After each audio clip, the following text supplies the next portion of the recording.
गुरुर्ब्रह्मा गुरुर्विष्णू गुरुर्देव महेश्वरा गुरु साक्षात परब्रह्म तस्मै श्री गुरवे नमहा. आज ध्यानात अन्नपूर्णा देवीचं महत्व बघूया. मग करूया ध्यान. ताठ बसा, पाठ मान खांदे सैल करा, हाताची ध्यान मुद्रा करा, हात मांडीवर ठेवा, डोळे अलगद मिटा, मोठा श्वास घ्या, सावकाश सोडा, मन शांत करा.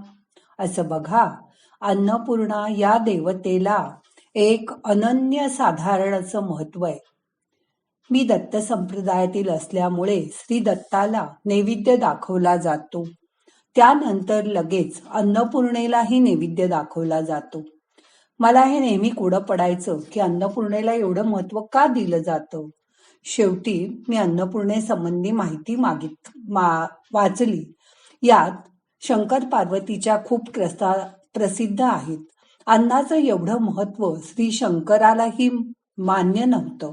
दोघांमध्ये वाद झाला आणि पार्वती रुसून निघून गेली. पार्वती म्हणजेच प्रत्यक्ष अन्नपूर्णा, तीच निघून गेल्यामुळे जगात सर्वत्र हाहाकार माजला. अन्न नसल्यामुळे लोकांचे हाल सुरू झाले. शेवटी पार्वतीलाच दया आली आणि ती अन्नपूर्णेच्या स्वरूपात काशीला अवतीर्ण झाली. तिथे तिने अन्नदान सुरू केलं. भगवान श्री शंकरालाही मधली सगळी परिस्थिती अनुभवायला आल्यामुळे अन्नाचं महत्व समजलं. ते स्वतः कटोरा घेऊन पार्वतीकडे भिक्षा मागायला आले. अन्नपूर्णेचं पहिलं मंदिर त्यामुळे काशीलाच आहे. जीवनात अन्नाला अनन्य साधारण महत्व आहे. समस्त प्राणी मात्र अन्नाशिवाय जगू शकत नाहीत. अन्न शरीराला शक्ती पुरवतं, जीवनाची नवीन उमेद देतं. अन्न खाल्लं की शरीराला एक प्रकारचं समाधान मिळतं. म्हणूनच अन्नदानाला अनन्य साधारण महत्व दिलं गेलं आहे. ते अन्न सुग्रास असले पाहिजे. अन्न बनवणाऱ्याची मनस्थिती समाधानी असली पाहिजे. त्यांनी ते अन्न समाधानाने बनवलं असलं पाहिजे. तेच पदार्थ घेऊन वेगवेगळ्या लोकांनी बनवलेल्या अन्नाची चव वेगवेगळी असते. याचे कारण हे की अन्न बनवणाऱ्याच्या वासना आणि मनस्थिती त्या अन्नात उतरत असते.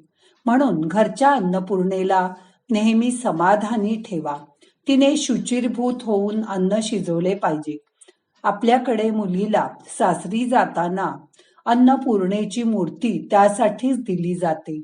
तिने अन्नपूर्णेची सेवा उपासना करून उत्तम अन्न कुटुंबियांसाठी खायला घालावे व कुटुंबाला सुखी करावे. आपल्या अनेक वासना या अन्नाद्वारे पूर्ण होत असतात. मी पुष्कळ संन्यासीही असे पाहिले आहेत की ज्यांच्या वासना अन्नात अडकून राहतात. खाण्याच्या अनेक इच्छा अपूर्ण असतात. शरीर आहे तिथे वासना असणारच. त्या पूर्ण झाल्याशिवाय आपलं आयुष्य संपत नाही. अन्नामुळे शरीरात चैतन्य उत्पन्न होतं. अगदी शरीर सोडल्यानंतर सुद्धा या चैतन्याची आवश्यकता लिंग देहाला असते. उत्तम अन्न हे शरीराला समाधान प्राप्त करून देतं. शुचिर्भूत होऊन आनंदी वृत्तीने स्वयंपाक करण्याची आवश्यकता असते. ते वातावरण घरातल्या सर्व लोकांनी निर्माण करावं. त्या अन्नात प्रेम असतं. म्हणूनच आईच्या हातचं अन्न आपल्याला सगळ्यात जास्त गोड वाटतं. केलेला स्वयंपाक हा आपण प्रत्यक्ष परमेश्वरासाठी करतो ही भावना करून जर स्वयंपाक केला तर तो अतिशय उत्तम होतो. म्हणून नैवेद्याचं अन्न हे अतिशय चविष्ट असतं. उत्तम संसार करून सर्व प्रकारच्या वासना भोगून पूर्ण केल्या पाहिजेत. तेव्हाच माणूस परमेश्वर चिंतनाकडे वळू शकतो. असमाधानी माणूस ध्यान धारणा करू शकत नाही. आपले सर्व ऋषीमुनी हे विवाहित दाखवले आहेत आणि सर्व प्रकारचे भोग भोगून वासना क्षय करूनच ते पूर्णत्वाला पोचले आहेत. म्हणूनच शंकराचार्य म्हणतात, अन्नपूर्णे सदापूर्णे शंकर प्राणवल्लभे ज्ञान वैराग्य सिद्ध्यर्थ भिक्षाम देहीच पार्वती. आपल्या सगळ्या मैत्रिणी अन्नपूर्णा आहेत असं समजून त्यांना आजचं ध्यान समर्पित आहे. आता अन्नपूर्णा स्तोत्र ऐकूया.